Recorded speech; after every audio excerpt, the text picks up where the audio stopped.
Hello lovely people. So something that I decided to do might upset a lot of people, to be honest.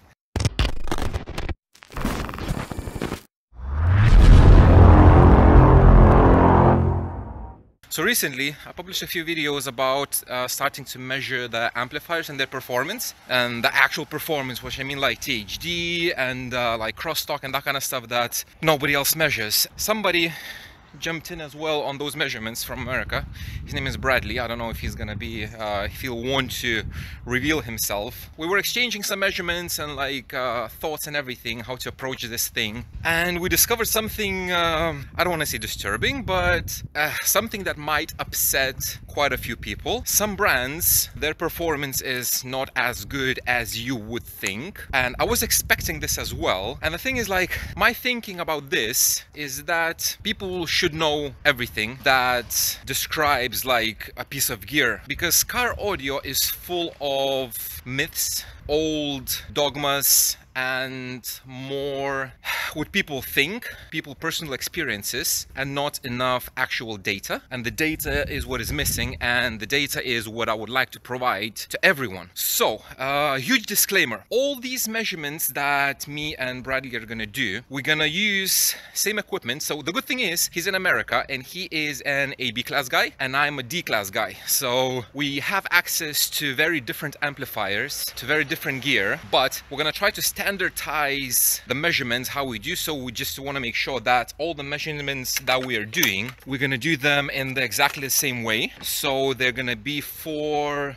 comparison reasons. All these measurements that we're gonna do, I told the same when I was measuring the speakers, the distortion of the speakers. The absolute values don't really matter. What matters is the relative values. So when you compare one amplifier to the other, so like if one amplifier has a floor noise of like 120 dB, the other one is like 110, we know that one amplifier has lower floor noise than the other, but we don't care about the actual numbers. And I think this is fair and it's very useful for people to know, because like if you're I don't want to say a newbie, but like if you're looking for gear, for equipment, everybody always asks what is the best this, what is the best that, what is the best amplifier, what is the best DSP, that kind of stuff. All the recommendations are coming from personal experiences. If a piece of gear breaks down, that brand is shit. If it does more than rated power, it's very good, and that kind of stuff. And I'm trying to break that myth and show you the actual data, what actually matters in the performance of an amplifier, DSP, or a speaker. And if you watch quite a few of my videos, you probably notice that I'm trying not to give my opinion about anything. What I'm trying to give you is the actual data, even if it's measured with, I don't want to say not adequate equipment, but not the best of the best, not the state of the art. So like in my gear, when I explained all the amplifier measurements, I said this is not audio precision, it's not gonna be as precise, but for the purpose to measure like amplifiers, it's gonna be perfectly fine.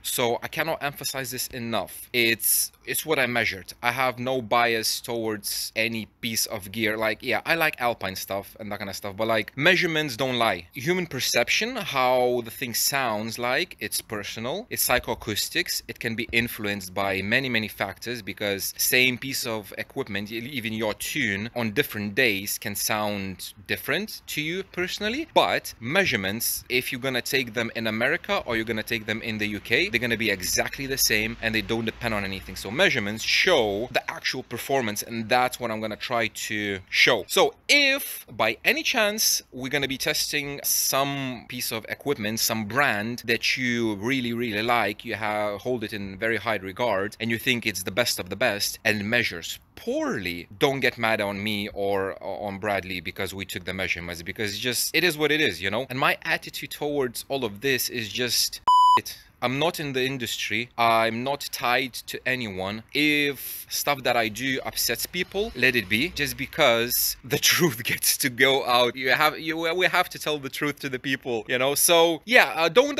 get upset if your amplifier is gonna measure bad and you think that it's best of the best. It's just, it is what it is, because especially in car audio, a lot of brands lie. It's always been like that. Car audio is like a jungle. Like now I'm thinking, should I publish this or not, and should I dive deep into those measurements? But I'm gonna do what I'm gonna do and see what happens. So yeah, thank you very much for watching, guys. I will see you in the next one.